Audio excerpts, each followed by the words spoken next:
அனைத்து விதமான கடல் உணவுகளையும் நம்பிக்கையுடன் பெற்றுக் கொள்வதற்கு நாடுங்கள் லவ்லி ஓசான். சகல விதமான மீன்களும் வெட்டி தரப்படும் உடனுக்குடன். பிந்தி தான் பாடுறது, செத்த வீட்டுக்கும் பிந்தி தான் பாடுறது. இந்த பரேசியோட சேர்ந்து நான் படுற பாடு. அங்கே வர எங்கே வா. ஒரு செத்த வீட்டுக்கு மனுஷன் போனாடா வெளில போகணும், விளங்குதா?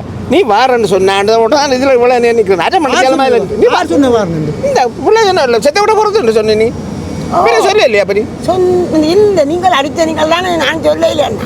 ஏனண்டா இன்றைக்கு எங்கடே அண்ணே, இன்றைக்கு அண்ணா நான் நல்ல காரியங்களுக்கு மட்டும்தான் போவேனே தவிர இப்படியான காரியங்கள் உண்டுக்கும் செத்த வீடு அதுகளுக்கு உண்டுக்கும் நான் போக மாட்டேன். உனக்கு கல்யாணம்னால சும்மா தானே நிற்கிறீங்க, போட்டு வாங்க. வா வேண்டாம் நான் சும்மா தோண்டி நிற்கிறேன், சும்மா நிற்கிறேன். இந்த என்ன நாளாடுனா தெரியுமோ?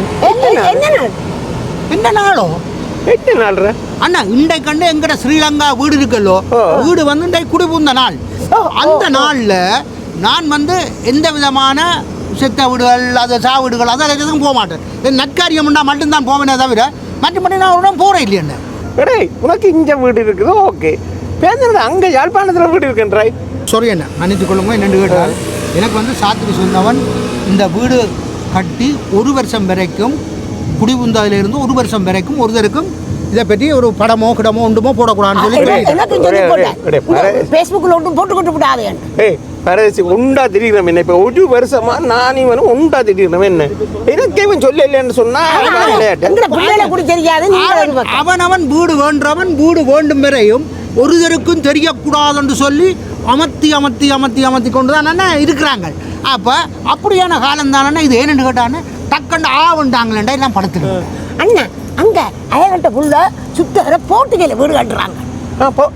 அண்ணன் அத்திவாரம் போட்டது அறிஞ்ச உடனே கனடால இருந்து ஒரு பாட்டி டக்கனாங்கால அத்திவாரம் போட்டாங்க.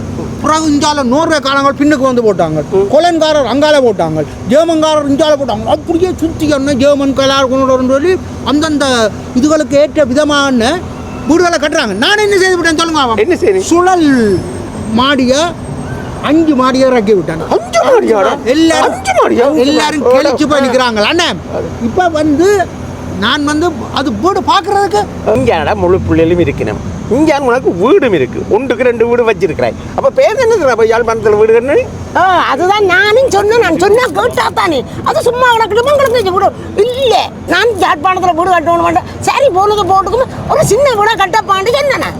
சின்ன வீடு கட்ட சொன்னீங்க, நல்ல குடும்பம் படி. அவன் சொன்னல ஒரு சின்ன வீடா கட்டுங்க, கட்டுறேன்.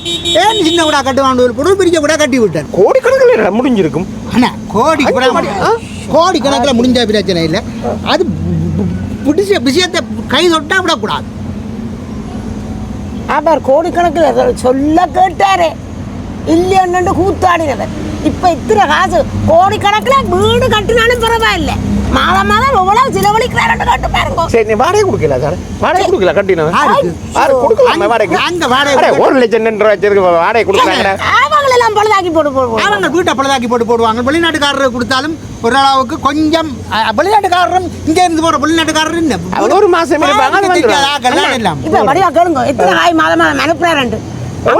வீடு கிளீன் பண்ணி வீடு பார்க்குறது அது இதுக்குன்னு சொல்லி 25,000 ரூபா ஒரு ஆளுக்கு காசு கொடுத்து பார்க்குறேன். அதை விட சாமான் கட்டுகள் மண்பட்டி கட்டுறது அது இது இல்லை. தென்னங்கண்டு மாங்கண்டு பிளாக்கண்டு அது தோட்டங்கள் பூக்கண்டு சோழியா நிற்கணும் எல்லாம் அதுக்கு இன்னொரு ஆளை பிடிச்சி வச்சிருக்கிறேன். அதுக்கு வேற சம்பளம். அதுக்கு வேற அண்ணன் எங்க மேலே கம்பியா நிற்கிது. மேலே தைக்கமே கனடாக்காரர் 2 3வது மாடி எழுப்பிச்சினோம்னால் அங்கே எழும்பும். அண்ணன் எழுப்புறக்கு ரெடியாக நிற்கிறேன். அண்ணன் அப்போ இந்த ரோட்டால போட்டு வராக்கள் எல்லாம் இந்த மாடி கட்டி கிடக்க 5 மாடி பிறகு மேலே 2 வளையம் போட்டு கிடக்கு. அண்ணன் அப்போ அதான் 2 வடிவா போட்டு பிடிச்சி கொடுப்போம். அண்ணன் ஊரில் வீடு வளவு இல்லாமல் இருந்தாக்கள் இன்றைக்கு அங்கே மாடி வீடு கட்டி அது கட்டி இது கட்டி எனக்கு கட்டுப்படுத்தி மாட்டு வண்டி ஓடிச்சிருந்த ஜனம் வீடு இல்லை கொட்டில் வீட்டில் இருந்ததுங்க. இப்போ வெளிநாட்டில் உழைச்சு அங்கே பெரிய மாடி எல்லாம் கட்டு அது உழைச்சி தான் கட்டுறாங்க. அது வீட்டில் பிறந்தது. அப்போ வீடு கட்டணும் கல்வெட்டில் பிறந்தது. அண்ணன் எங்களை கல்வெட்டுக்காரன்னு சொன்னா தானே ஆக்களுக்கே தெரியும். அப்படியான பரம்பரையில் நான் அண்ணன் இன்னும் வீட்டுன முன்னுக்கு என் பேரை அடிக்க இல்லை செப்பலி எல்லாம் எழுதி வச்ச வழி கிடக்க இன்னும் பூட்டே இல்லை அதை விட வீட்டை சுற்றி என்ன ஃபுல்லாக கேமரா தெரியுமே அங்கே எல்லாரும் போட்டுக்கு தான் பெயிண்ட் அடிக்கிறாங்க இந்த ஆள் சொன்னது வார வரையும் போய் பெயிண்டை மாற்ற போதும் அது இருக்கட்டும் அந்த பிரச்சனை இருக்கட்டும் உங்களுக்கு இங்கே தானடா பிள்ளைகள் குட்டிகள் எல்லாம் இருக்குது இந்த வீடும் இருக்குது சச்சலா நீங்கள் அங்கே செத்தாலும் பொடியை இங்கே கொண்டு வந்து தான் எரிக்க போகிறாங்க அங்கே எரிக்க மாட்டாங்க விளங்குதா அதை வடியாக யோசிங்க என்ன டேய் நீ அங்கே தான் புள்ள விடுற என்னென்னு கேட்டால் நான் அங்கே போகிறேன் மாறன் எந்த பிள்ளைகள் போகும் வரும் மக்கன்ஸுக்கு போட்டுக்கு விரட்டுக்கு எந்த பேரில் எந்த உறுதி அங்கே இருக்கட்டும் எந்த வீடு அங்கே இருக்கட்டும் சரியோ அது எங்கட மண்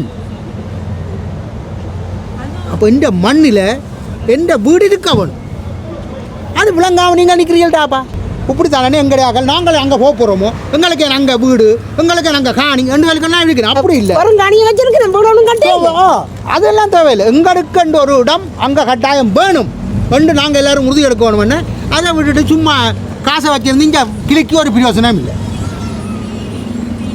சரியா இன்றைக்கு செத்த வீடும் முடிஞ்சது போல சரி எங்கே போடுற செத்த வீட்டை